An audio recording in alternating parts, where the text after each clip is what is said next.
bandhiga guulaystayaasha Soomaaliyeed waa barnaamij sanadle ah oo shirkadda isgaarsiinta Hormuud Telecom u diyaarisa si sanadle ah kaasoo sanad waliba lagu address gareeyo ama lagu diiradda lagu saaro qayb ka mid ah ganacsiga private sector-ka Soomaaliyeed si loo aqoonsado ganacsiga ummadda Soomaaliyeed ee shaqaynayay ummadana adeegga kala duwan u hayay shaqooyinka kala duwan ee uu hayo kaasoo la isugu keeno bulshada qaybaheeda kala duwan nooca ganacsiyadaasi barnaamijkaas u gaarka yahay dadka ka shaqaysta iyo aqoon-yahanka takhasuska gaarka u leh ee hawshaas ku mashquulsan.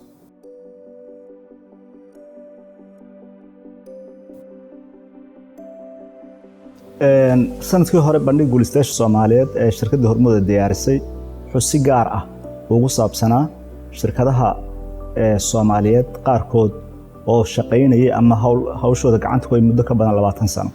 waxaa markaas sanbal laga casuumay shirkadaha xawaaladaha oo runtii adeeg aad lafdhabar u ah ummadda Soomaaliyeed u hayay. waxaa sidoo kale qayb ka ahaa shirkadaha dayuuradaha ee maxalliga ah oo iyaguna adeeg lafdhabar hayay 20 sano in ka badan shaqaynayay. sidoo kale waxaa sanadkii la soo dhaafay uu si gaar ah bandhig guulaystayaasha Soomaaliyeed uu diiradda u saaray oo lagu casuumay jaamacadaha Soomaaliyeed ee private-ka ah oo iyaguna adeegga waxbarashada muddo 20 sano ka hor ka badan hayay.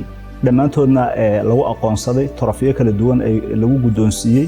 marka barnaamij aad u guulaystay buu ahaa. kiisii kalena waa midka hadda aan isu qaban qaabanayno inaan qabanno.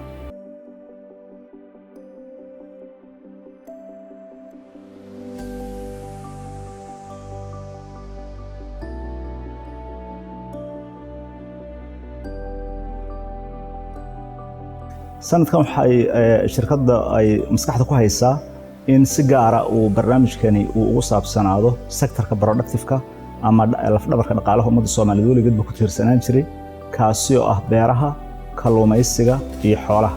sidaan la soconno saddexdaasi waa xoolo ganacsigu beeraha iyo xoolaha kalluumaysigu waa traditional economy-ga Soomaaliyeed midka backbone-ka u ahaan jiray weeye.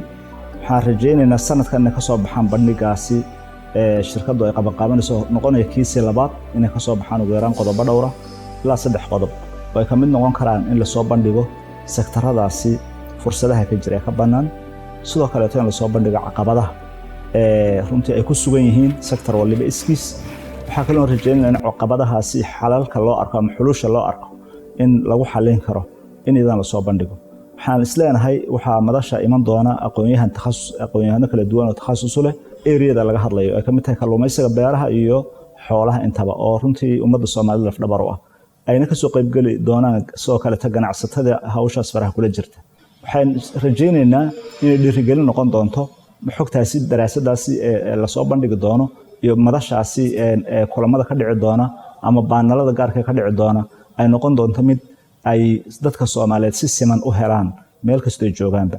marka waxaan rajaynayaa in noqoto madal guulaysata insha Allah tacaala inay noqoto mid wax weyn u tarta sektarada sanadkani diiradda lagu saaray.